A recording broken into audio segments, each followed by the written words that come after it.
Hey, what's going on, guys? It's Childish, checking back in with the next episode of the Critical Thinking series. In this particular episode, we're going to talk about the kind of pros and cons of base design with regards to your exterior buildings, your non defensive buildings, and their placement around the proximity of your base. As you can see from my particular base, I prefer keeping them close, and I'll go into a little bit more detail on that why. But there is some benefits to bringing it out versus bringing it in, and I'll go ahead and demonstrate for you that pretty soon with the replay. But we'll go ahead and take a look at his base um, to go ahead and kind of illustrate what we're talking about here. So. This is a picture of a base that I'm going to be showing you a replay. I ended up tagging it in a particular certain way so that I can kind of show you what I was talking about. So this particular guy, he utilizes pushing out his buildings as far as he can without creating a gap in between the wall and the building itself. As you can see, the max amount of spaces you can have between the wall and the building is going to be two, and that goes in between buildings on the left and the right, as well as the wall and the building right there. So two gaps all around is the farthest you can spread it out without creating a spot within the buildings to basically spawn. So by doing this all around, you're going to decrease the actual spawning range of the particular enemy and force him to do a couple of things. One, force him to clear out a few more buildings so that he can predict the pathing of his units more, and then force certain particular units to get redirected when they are getting closer within his base. When we're talking about excuse me, when we're talking about like barbs, archers, giants, for example, especially barb and archers, and even goblins, you're gonna see a lot of bases that, like this particular guy, he used, his gold mines and elixir collectors within the base. But a lot of good designers will actually utilize some of those around the base, along with these army camps, builder sets, and whatnot, to misdirect the goblins. All right, so even if somebody was attacking this base and they broke in, through the middle here, and was trying to go for these storages or whatnot, um, at this tree here is going to be, where the unit could spawn. So if a base designer um, places his gold mines, in between the army camps and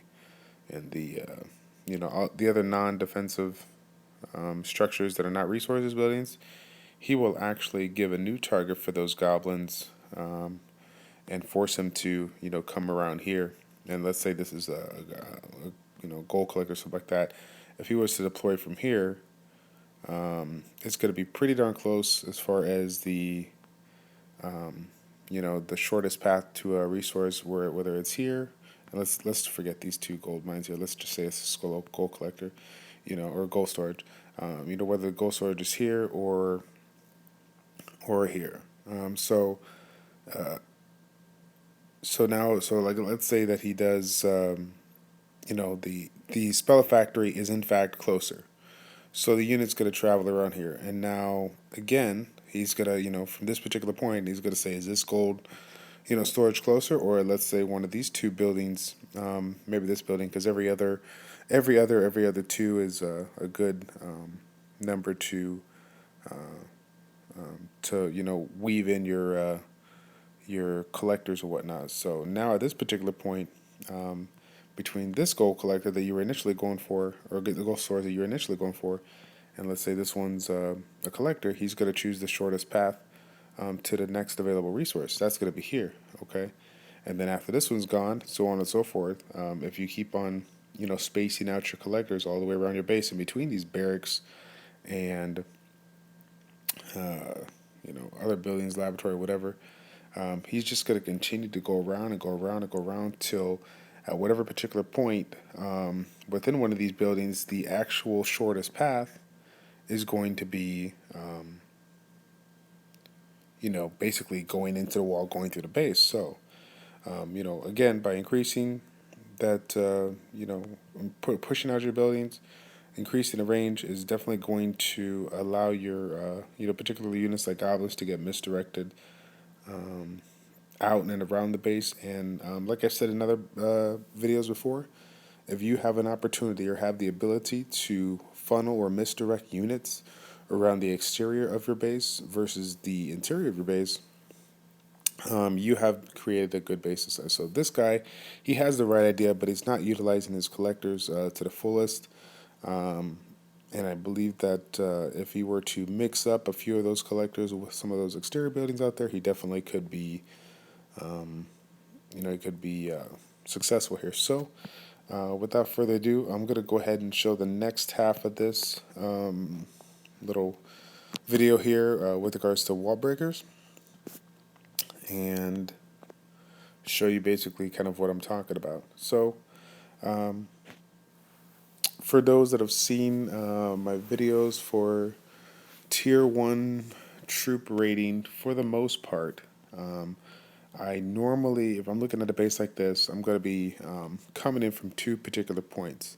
Whether, if I'm coming in from the west, I'm breaking, two sides, doing a double side raid, or if I'm going from one side, like I'll be doing here, I'm going to be coming in from the southwest. I'm going to open up two particular spots, preferably spots where the T junctions are at, so I can get, get it there. I'm going to open up that spot, and then I'm going to open up that spot there by the Wiz Tower. So, but this particular one, I wanted to just open up that middle one there by the Archer Tower, and then follow it through with a another set of wall breakers, so that as you can see, or as you will see, the shortest or the closest building, are going to be the Archer. This cannon over here on the west, and then you got the BK,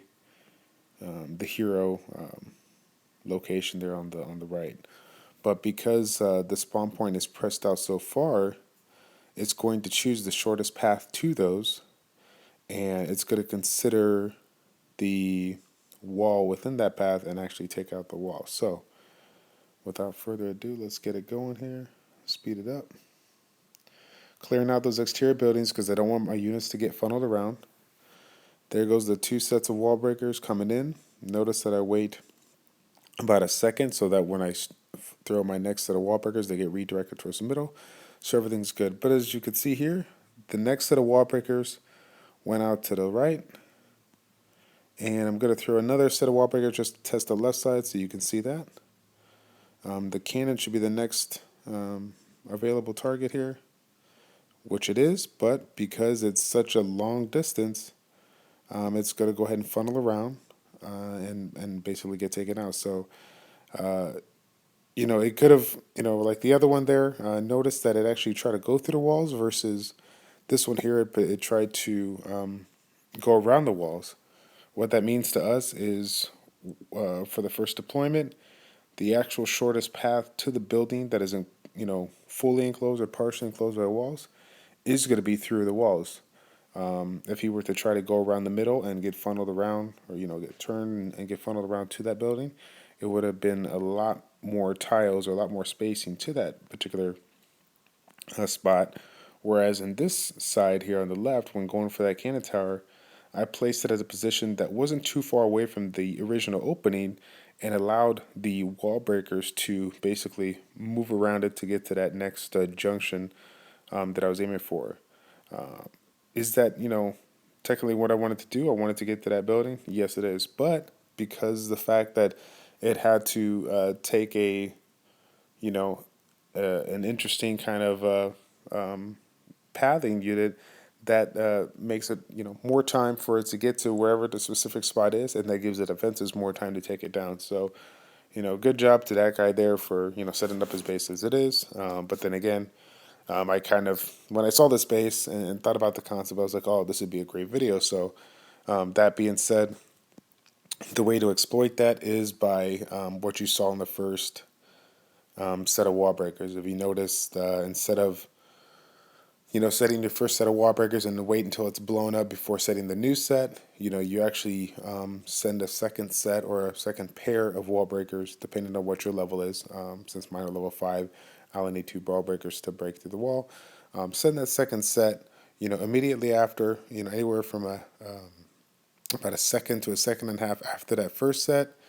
And once that wall is breaking, that second set of wall breakers, wherever it currently is, it will redirect itself, finding the shortest path to that next fully or partially enclosed building from that location, from its current location. So thereby allowing you to get a little bit deeper into the core when you're trying to, take advantage or basically get past the spawning issues with regards to the a particular base design like that. So that's pretty much it in a nutshell. The last thing I'll just talk about is the quick pros and cons about extending the spawn point. It really kind of depends on what your particular goals are. For myself, as you can see, I'm a farmer right now. I'm in farming mode, so my goal is to protect the resources. I'm not trying to protect my trophy count. Therefore, the extending of my buildings on the exterior is probably going to be the best bet for most people. But for me, I choose not to, just because I have particular buildings that some others don't, like the expos or whatnot, that basically can hit the units that come in within range. So that's not just barbs and archers, but if a guy doesn't know how to deploy his units properly, I have a little bit of additional range to take out the wall breakers. Happens quite a bit, so it's definitely beneficial when you're rocking with a base that does have expos.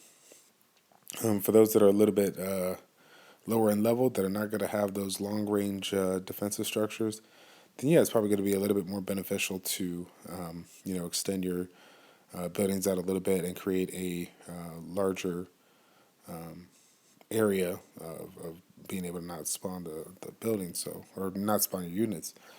If you're farming, definitely it's going to be in your best interest to spread them out because, again, you're just protecting the resources. But if you're trophy hunting, your best bet is going to bring the non-defensive structures as close as you can to your base. Those defensive structures, however you may feel they don't benefit you, they in fact do because they provide hit points for your base.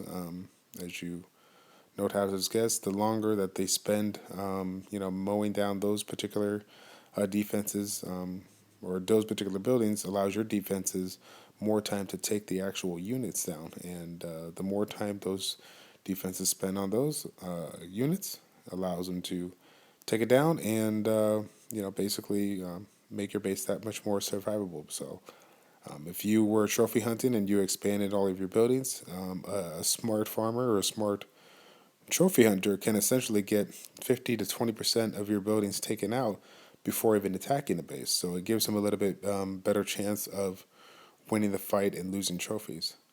Does that mean a lot here in the lower ranks where I'm at? No, but for those that are trying to, get into the 2,000, 2,500, 3,000 mark, they're definitely not going to sacrifice, all those buildings. They're going to keep them as close as they can. So I believe that is it as far as those particular topics. There is, a lot much more we can talk about, but I think we have a couple of videos out there that, are definitely more little details. So that if you want to follow in, for those that didn't understand completely the wall breakers, their AI or their tactics as far as that, I definitely recommend Flammy's Ultimate Wall Breaker Guide. He created a wall breaker AI guide and did a great job explaining, all the pros and cons with regards to the wall breakers, how to utilize them, properly, and how to set up your a couple of defensive structures. You're playing with the walls or whatnot. How to set them up to basically misdirect them into traps and whatnot. So take a look at that video if you get a chance. Until next time, guys, this is Childish with Misfits of War. We're checking out. Take care, and we'll see you soon.